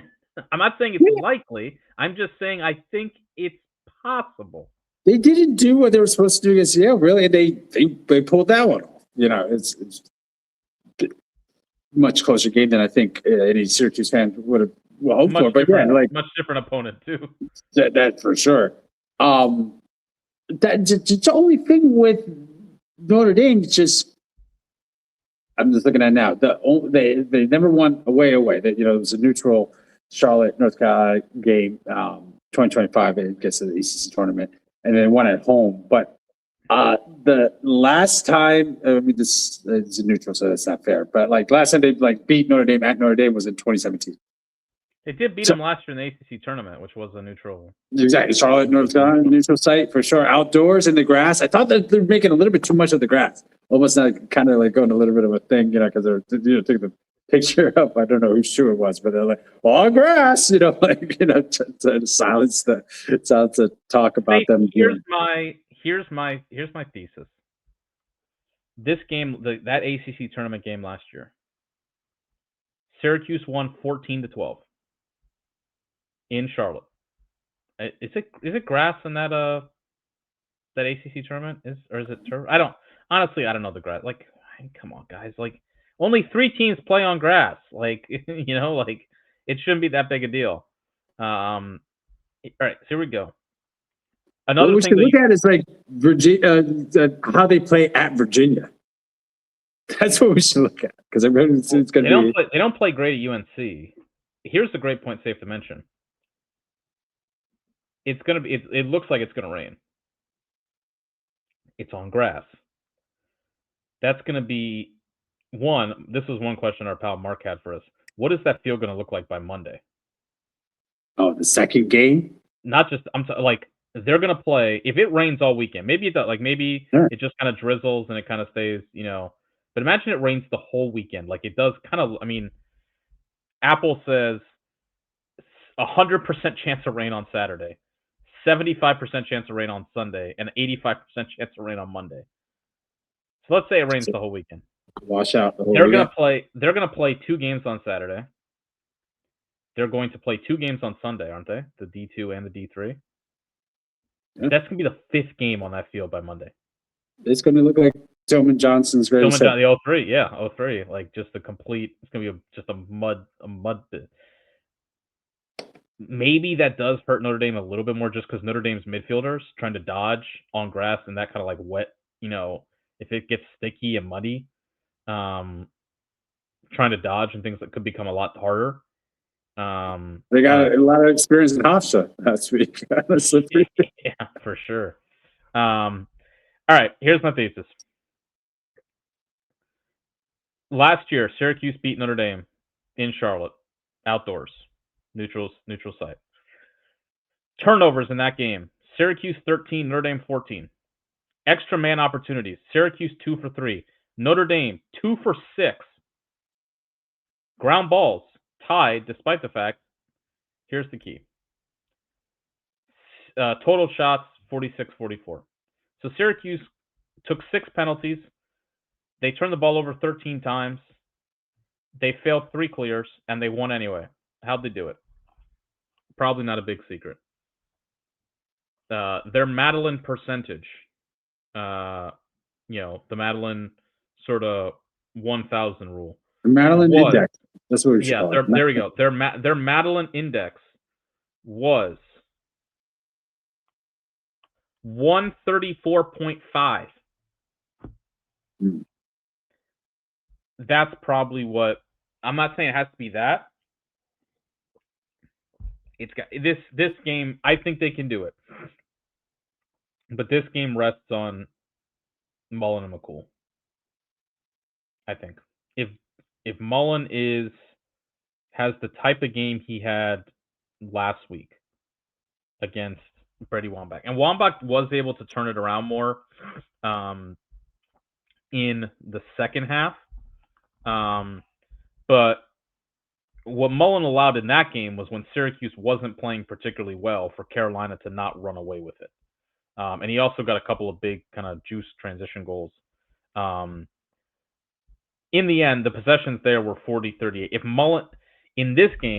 Mullen can have that kind of run, sustained 6-7 faceoff wins in a row,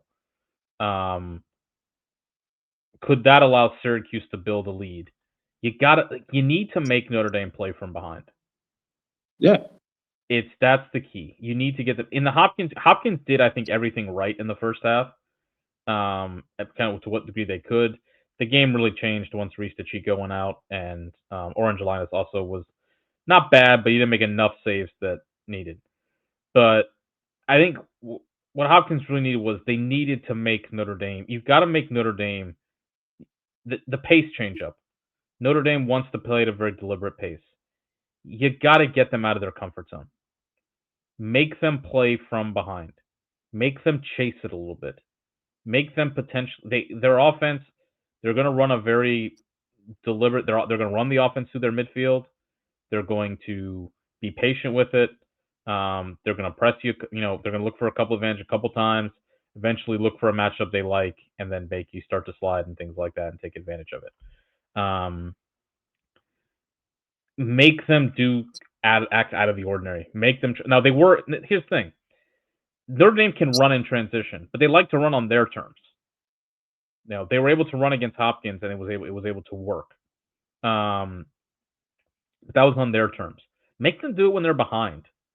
Make the risk when you're for Notre Dame. The risk calculation was okay in the Hopkins game because it's like, the game was always kind of always tied or within one goal. So, and it was the first half. So the risk calculation for pushing transition made sense. We're not behind, or maybe it's tied. It's the first half. We can push and we can have success. Make them think about, man, Mullen's winning 60-65% of these faceoffs. We're down 2 to 3 goals. We're getting an opportunity to push, but we haven't had the ball in like 2 minutes. Do you want to push and risk that ball going back down the other way for another possession and then maybe another Mullen faceoff win? You have to exert scoreboard pressure on them and through Mullen and McCool in a way that makes them feel uncomfortable. Oh yeah. They've got to ask themselves, it's 12-9 with 5 minutes left in the third quarter. There's a chance to push transition. Or maybe it's, there's one of those like kind of soft openings that teams sometimes get. Do we really want to push it here? Do we really want to take the risk that this thing can go back down the other way? And then that's where you get uncertainty. And listen, maybe Notre Dame will catch in and take advantage of that. They're certainly capable of it. But make them feel like, I don't know, we really need this possession right now. We really need to, give our offense a chance. Make them go without the ball. Yeah, exactly. Think like they're the best is when you're not really thinking, not reacting, but like just in the flow and this like. But Nez, oh, they're switching guys on. We could take advantage of this, or we could keep one of their. But our offensive minis haven't been on the field in a while. We really want to do it. Exactly, and it's just like when you start thinking like that, then it's you're just not playing your own game. And I think that's it. Like but the field had a lot to do with it in the first half too.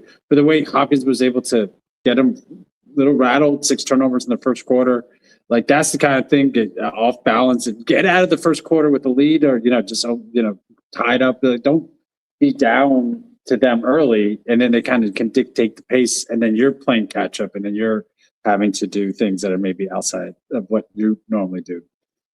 Limit turnovers. That's the big thing. Is I think across, especially like inopportune turnovers just really kill like Unforced, it's 100%, especially when you're down, because then it's just like now it's 2 goals. So you get that turnover, then maybe they score it where it could have been like down 1, and now all of a sudden you're down 2. And then it's just like a 3-goal, multi-goal swing, even though they scored only 1 because like they should have got to tie it up. Now you're down 2. So I always feel like, especially with lacrosse, like the timing, like I see it now, like especially with the fourth quarter, I'm just thinking to myself, each team really only has like 7 possessions. And anytime there's like and anytime there's a turnover, and especially if you're down, like that team has no rush to score, or even shoot. So like that's 80 seconds off the clock, and if they somehow get a rebound, that could be like 2 minutes. And all of a sudden now, it's like 11 minutes where you're only down 1. They run the clock, also because you turned it over. Now you're down 2, and it's like, 8:30 left. Because they're able to get a rebound and like extend that possession. Like just certain things happen at the absolute worst time, and then you just like, kind of out of luck. Virginia, like just the repeatedly failing the bad clears, like that was just going back to bewildering. But yeah, like there was times where they're definitely still in it, good amount of time on the clock, and it's just like all those turnovers in a row just kind of allowed Georgetown to score a couple more goals to give them more breathing room, and then all of a sudden it's just like 0-0, 0 on the game clock. You're just like, oh, what happened here? So that's the thing with Hughes, is don't let it get away with themselves by shooting yourselves in the foot. With like, if you're gonna lose, like make Notre Dame beat you. Don't beat yourself. Bad turnovers. If I think like McCool seems to be pretty, on point over the tournament. Like I think if he just has a good game, the index. If they hit like 1,200 on the index, then they're going to be able to, really be in the game. And if you're in the game late against Notre Dame, like, maybe they make the mistake because just the pressure of the moment. So I think Cuse can win. I just think they're going to need. They don't need. It's not the 3 ifs type thing. It's like 2 ifs, really. Don't have too many turnovers and don't have a really bad day in the one of the specialty categories. Their offense, I think, is going to show up. Spallina's been able to, and the others there have been able to, put up points like throughout the tournament and feel like, they really feel like a team, like not I don't know Destin's the right word, but like, focus, and they're like, for this moment, they waited 3, like kind of like Princeton, they waited a year for the quarterfinal to get back so they can get to Final Four. That I'm sure Syracuse players have been thinking about, last year's semifinal loss for a long time, and now they're back there. It's Do you see what? I feel confident in defense. I love Udinera. They're the Did you see what Spallina said about the game last year? It got too fat. Yeah. Which kind of, it did sort of maybe feel that way.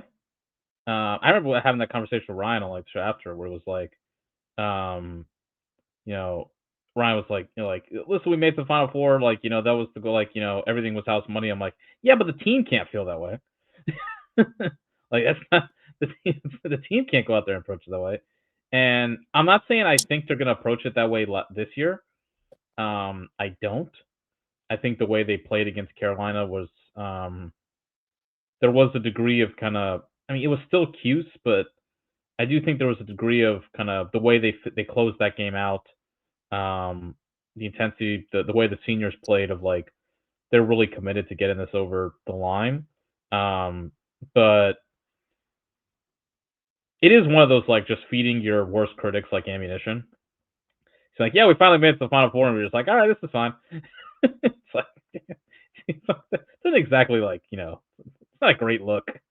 I'm not saying I think it's going to play out that way, but yeah, I just think, to me, if you ask me what's more likely, Mullen and McCool play their best game of the year, and Cuse and Dwan and Figueres and those guys do what they did last week, and that gives Cuse a chance to win anyway, or Syracuse turns into a completely different team that we basically have never seen. I think I would go the former. I do think that's, to me, is like, in some ways, I think it's simple in that regard, because it's like, from the Notre Dame end, it's like, if Josh Yago plays the way he did against Hopkins, this Notre Dame team's got a completely different element to it offensively. And I do agree, I like Cuse's defense, but it's like, if Hopkins wasn't able to stay, Diego was able to just impact the game. The way they were Diego was able to move up top. He was able to make Carson Brown and some other guys. There wasn't always Brown on him. Able to make them just defend. Hopkins defenders long poles are really great defending down low. They're really great kind of in sort of the tight quarters in there. When you get them up top, get them more in space, it's a little different to handle. I think Diego being able to do that was really, really impressive. It's some guys, it's just different. You just get defenders in different spots. Figueres has great footwork. Got good foot speed. A little different challenge defending more up towards the cage, though he can do it. And he did cover Petro a little bit, some to a degree last week, but obviously Diego and Petro is a different story. But that to me is the story. And then we know what Notre Dame's going to do with their midfield. And they were able to have Wilma Harris had a huge game the first 2 games these teams played. Cuse's defensive midfield has to play their best game. They played one of their best games of the year last year. They have to do it again. They have to stay in front of those Notre Dame midfielders. Make them. You gotta make them earn it. And so, in some ways, I think for Cuse that is it's like the Moneyball thing where it's with Brad Pitt and the guy who played, is playing Ron Washington. He's like, it's not that hard, Scott. Tell him watch. It's incredibly hard. Anything worth doing is. It's like, is Syracuse doing what they're going to need to do to win this game? Difficult, or not? Pardon me. Difficult. Yes, but in some ways, it is it's not simple, but it's straightforward.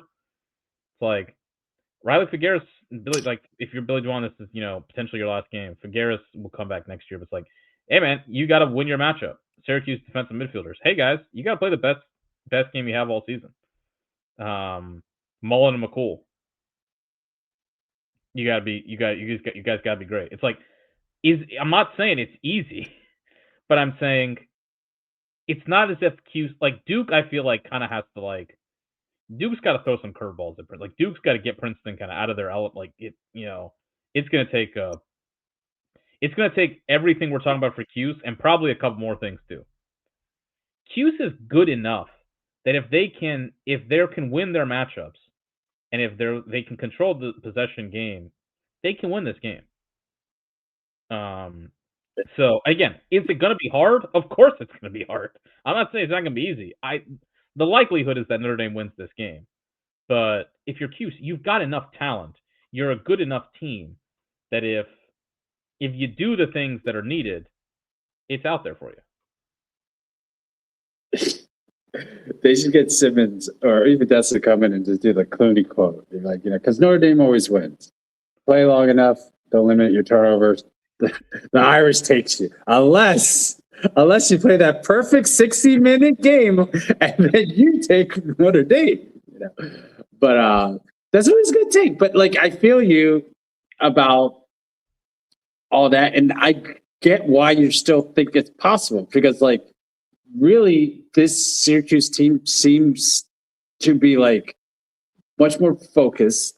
I think that kind of happened, what the Spillane said about and I think to an extent the way they got there, the Harvard game and then the Princeton game last year, they're just such epic comebacks. They're just high intensity game. And then you get to the final. Not that there was a dip, but almost maybe you were a team of destiny, and then then you just kind of get smashed in the semis.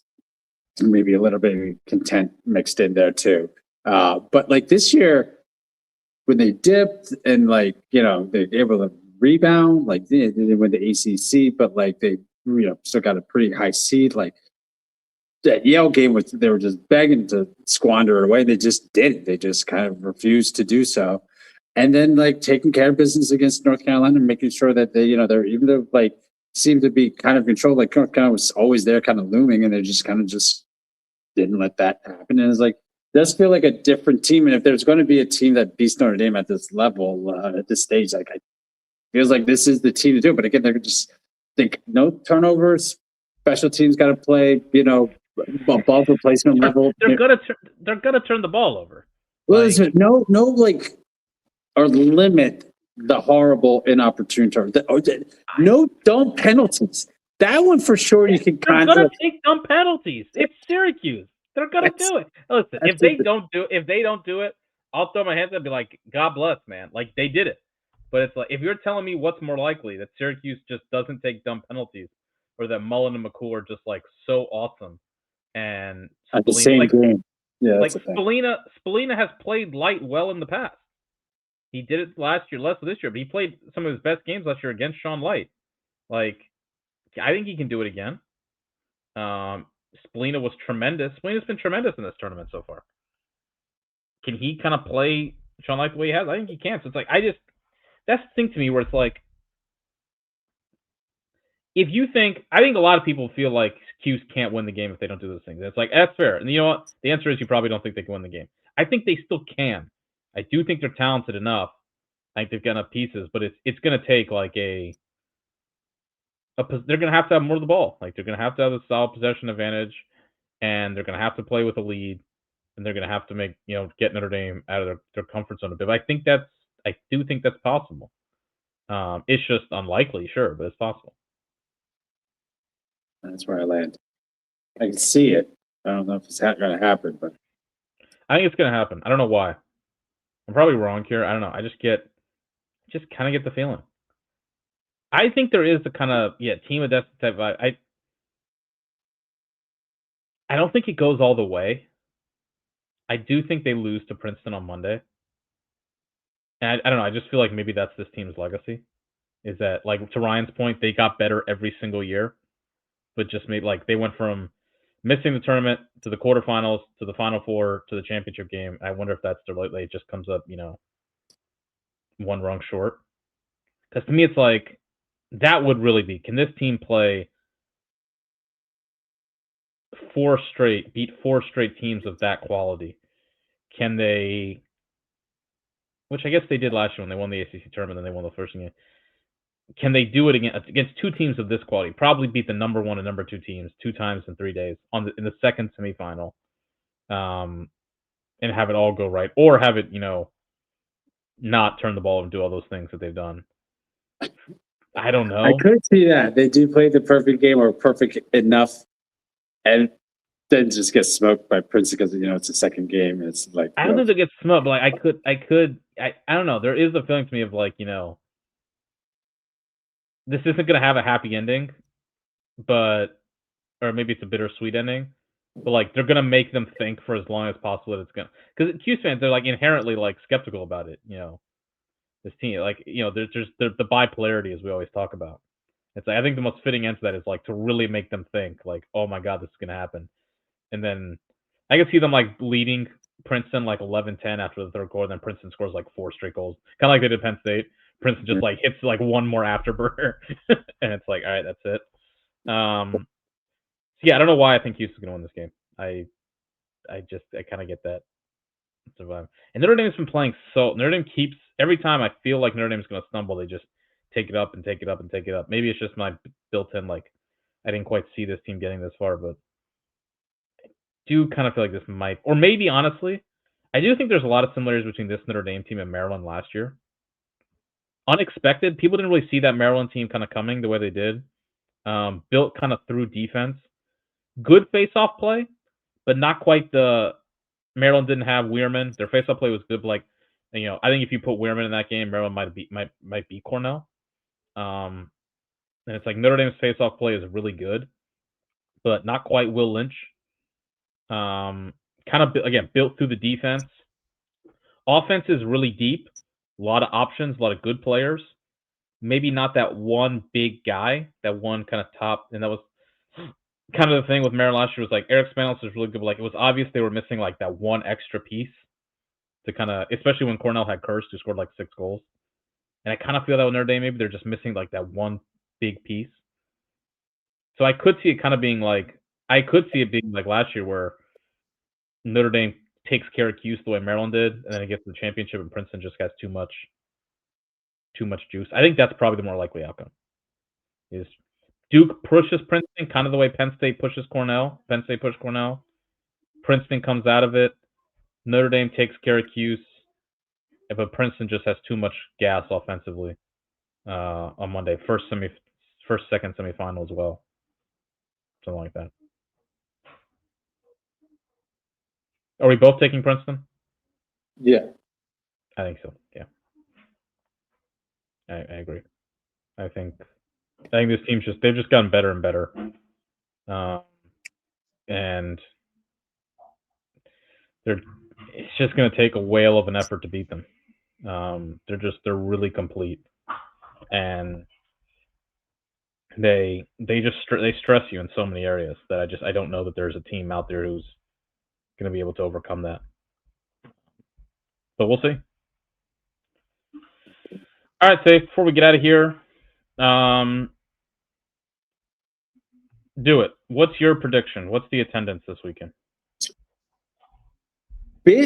Probably not going to be Philly or even Foxborough recent semi numbers. I just think the rain, UVA flaming out, gas. I mean, it is 10 cents cheaper today. It's like 4.30s in Jersey, but it's still outrageous. I 25,000 I think would be good, given the fact that Virginia's not in it. Don't think it'll be like, desolate or anything like that. I actually think TV is going to go up because if you noted, and Brian as well at this point as well, the changing in how ratings are good. Just like the games have been great. So probably could have had a couple better ones in the quarters, but games have been entertaining. They got a glamour team in Notre Dame. They got a public team in Syracuse. They got Duke, which doesn't have as big a fan base as the others, but fervent fans. As a TV draw, Duke is always. Yeah, people know Duke. And Princeton, I think you kind of maybe get like some of the people who were longtime fans of the tyranny years. Now they're back. I'm trying to remember the 2022 game had against Maryland had pretty good ratings, right? I'm trying to remember. So if I look at last year's, just for Cornell, Maryland was the second most watched championship last year since 2013. And the semifinals last year were the second most watched in a decade. That's what it says. And up 13% year over year. It was 567,000 for the championship. I think was it the Notre Dame Duke one? I think did a really good number. Mm-hmm. I think it was. Yeah, I think that one did a really good. So it's hard to say. Like I don't know the ratings. ESPN PR put out a graphic today that I tweeted out on our account that you can find. Most watched quarterfinals in 11 years, so since 2015, up 70% year over year, and then the most watched women's quarterfinals on record. Now that's a couple years. Since it's been a couple, like 3 or 4 years since they've been doing this Thursday thing, up 62% year over year. I think it should be noted this was a thing where people were like, because the women's quarterfinals attendance was down, and people were like, they have to do something about this. Like, what are they doing? I'm like, well, the reason is because the games are on TV literally all day. They have a,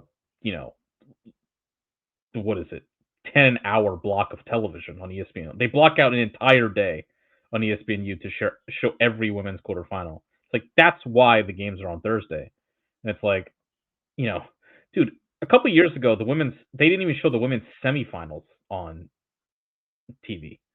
So it's like I understand. I'm not saying it's great attendance wise. Maybe they could try and do something where they push them later in the day. I mean, I don't know how they couldn't push it later and really get all of them on TV at the same. I mean, maybe they could try and open up another channel. Maybe if there's an ACC team, they could do it on. You can't put an NCAA tournament game on ACC Network. So. Like maybe if they could find ESPN2 somehow and show them at the same time, like the Maryland Navy one had pretty good attendance. It was at like 5:00.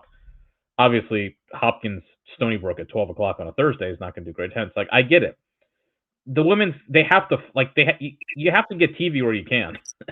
I think it's a worthy sacrifice if they can get all the games on TV on one day. TV still matters. Like it does. It's not the power. It's not what it was. And it's like streaming is obviously gaining in influence, or has been, and is very obviously incredibly culturally ubiquitous. Where it's culturally ubiquitous is like Netflix and Amazon Prime. It's not culturally ubiquitous on ESPN Plus. You know, it's like if they could, if they could put the women's quarterfinals on Amazon Prime, sure, it doesn't matter to be on TV. If the comparison is ESPN Plus or ESPN, it still matters to be on TV. Mhm. Being on ESPN is better. Being on Amazon Prime compared to ESPN might not matter. Trust me, being on ESPN compared to ESPN Plus matters. So I think what they're doing in that case is fine. I'm not saying it's perfect, but so I agree. Yeah, I think TV could be good. I'm curious, like what the numbers like. We always see that. We always think like, will these numbers make any difference? Will they, allow them to get more games on TV? Um, I'm curious. I mean, I hope. I don't know. Again, it's like, and I have such a difficulty figuring this out because like every sport is gaining up in ratings, and this has kind of been the case for a while now, to the point where it's like, I don't know how much to the degree this is like, how much of this is like fluff or something. Like, it's just the way Nielsen now like tabulates the ratings is way different than compared to what they used to do it. And Yeah. sports is gaining in that. Also, Nielsen now counts like bars and like so Yep. TVs and like bars and things like that, which they didn't used to. So that's a big piece of this stuff as well. But I agree. Yeah, ratings. I think the ratings will be good. Hopefully it's good enough that it catches some eyes at ESPN. I don't know. I'm gonna go. So Hartford was. I'm not gonna count the first year because the first year was COVID. 2022, it was 21,668 for the semifinals, 22,184 for the final. Weather was a factor there. Remember, there was a long weather delay in there. Obviously, economic conditions were similar then to what it is now, kind of gas and things like that. I think Charlottesville is a better location than East Hartford was.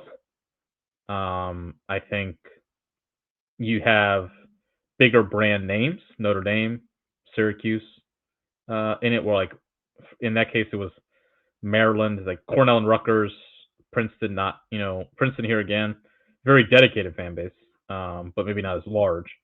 Duke and Rutgers, probably similar fan base wise, but Duke obviously a bigger TV draw as we talked about. Notre Dame and Cuse though, pretty significant, brand names that will show up. So manageable. Duke to Charlottesville is manageable. Syracuse to Charlottesville is obviously tough, but Cuse fans do tend to travel. And then Princeton to Charlottesville is not bad. Could be better, but not the worst thing in the world. And then Notre Dame's got fans everywhere, so it's just a different, that's a different deal. I'm gonna say 25,000 ish for the semifinals, 26, 27, maybe a little better for the championship. Maybe people come out. I think the weather is a big. I think the weather's really gonna take a step of it, and I think I was initially optimistic about this when it was announced, but I just think the kind of doesn't feel like it's setting up as it needed to. If Virginia was there, I do think it'd be that would be big. But obviously you missed out on that. Even maybe Richmond. But you missed out on that, unfortunately.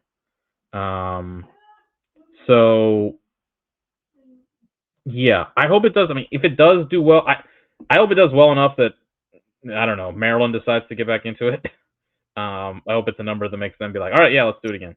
I don't know what that would require to be, but I hope that's the case. I hope it's a good enough number that allows the NCAA to be willing to try different things with this. I do think I think the link is a fair, is a good spot. Obviously, considering it's just geographic location, and then Philly, as you talked about, doesn't really have another type stadium you could use. The MLS stadium, PPO Park, is too small, or so what do they call it? Too small. It's kind of a little too far outside of the city, to a degree, in Chester, and then like Villanova Stadium isn't, Final Four type. It's not even big enough. It's like Philly doesn't really have another like a college facility you could use. Like Franklin is, it's not going to happen. So if you're going to do it in Philly, which I think is fair, it's a good location to have it. It kind of needs to be the link. I would like different possibilities to open that allow the NCAA to be like, hey, maybe we could try college stadiums, or maybe we could try, some different things aside from just Philly and Foxborough, which are pretty dependable. That's why I was so hopeful with East Hartford. It was like, maybe if this does really well, considering, because I thought East Hartford, and I think Scott Stadium too, are both the right size for the Final Four. Maybe this could allow for, something like that. And then East Hartford failed.